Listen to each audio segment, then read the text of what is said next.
Hi, wearing a mask during quarantine is triggering your anxiety or your past history of trauma, and it's freaking you out and you don't know what to do. What do you do? Well, that's today's question on Tips on Teens. My name is Kent Toussaint. I'm a licensed marriage and family therapist. I'm the founder and clinical director of Teen Therapy Center. I'm also the executive director of the nonprofit organization Child and Teen Counseling, both here in Woodland Hills, California.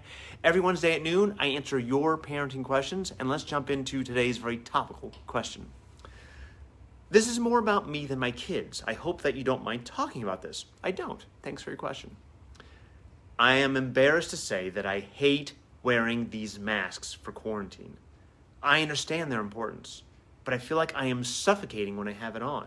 I hate leaving the house now, but I have to so I can get groceries and such. It also brings up a lot of anxiety for me. I can't see other people's faces and it freaks me out. Everyone on Facebook is posting about how important it is to make the sacrifice and have pride in wearing the mask. And I want to. I feel so alone about this.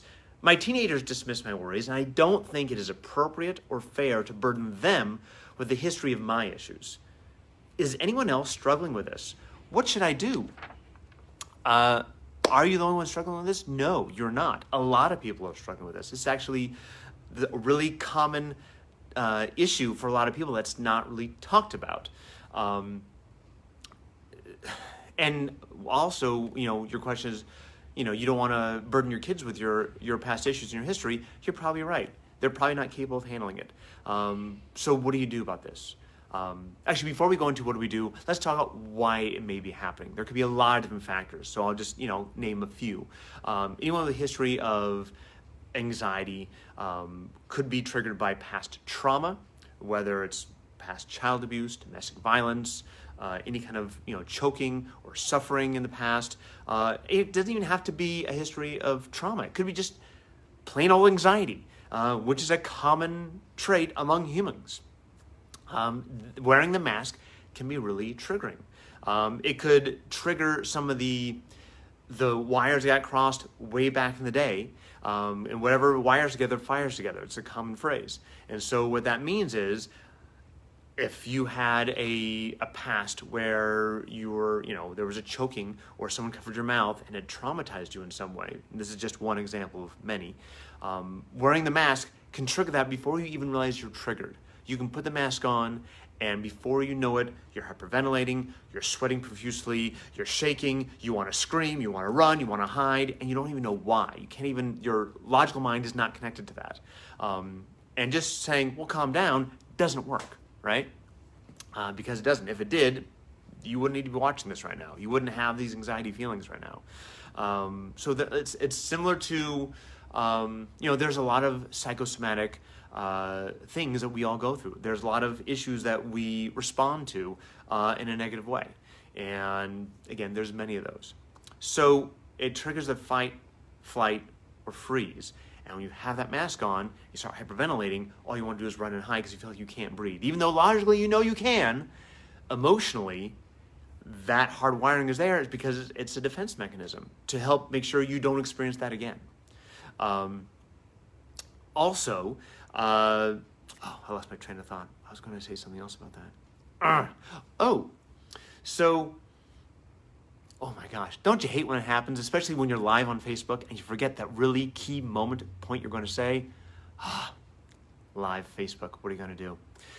Anyways, what I would suggest you do is don't suffer alone. Don't go through this alone. Oh, I know what I want to talk about before suffering alone. Seeing other people in masks. That can be traumatizing. Perhaps you had a trauma in your past about seeing someone in a mask or someone hurt you wearing a mask. Or just being able to see people's faces. We're all social animals. We all connect with other people. We judge how we are doing in life by facial reactions. So if someone's wearing a mask, and let's say a mask and sunglasses, their whole humanity is hidden from you. And now inside, you just see them as a threat.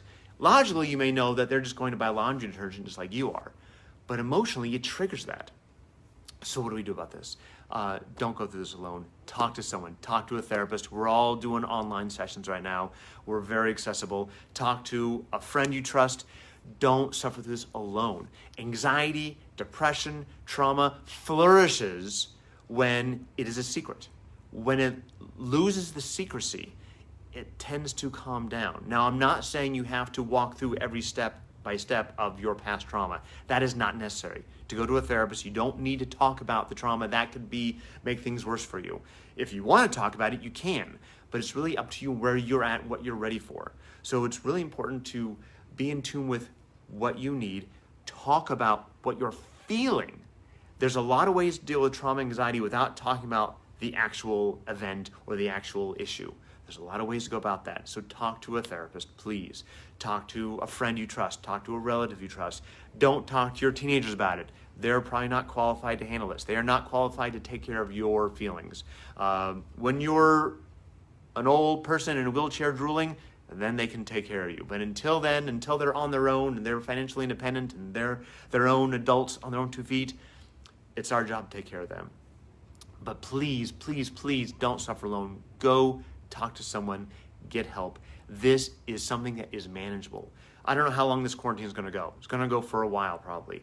So masks are going to be part of our everyday life. So if you got to wear the mask, find some way to deal with it, whether that's deep breathing, meditation. And here's the quick thing about meditation. And you don't have to be a master person at meditating to get something out of it. When you breathe in and you breathe out and just focus on your breathing, you don't have to clear your mind of everything because most of us don't ever get to that point. But it's just try to have that one moment of focusing on just your breath. And when our little monkey brains go this way and think about bananas or whatever it is, recognize, oh, I'm away, and come back. Bringing back to center, that is the work of meditation, which helps us come back to center when we're in a present state of anxiety. Helps us reduce that anxiety by, wait a minute, I'm not having a fight, or I'm not getting beat up, or I'm not having this experience. I'm actually here in the parking lot about to go in the grocery store. Again, work with someone to help with this. It is not going to work with one time. It's practice, practice, practice. Anyways, thank you for your question. You are not alone, I promise you.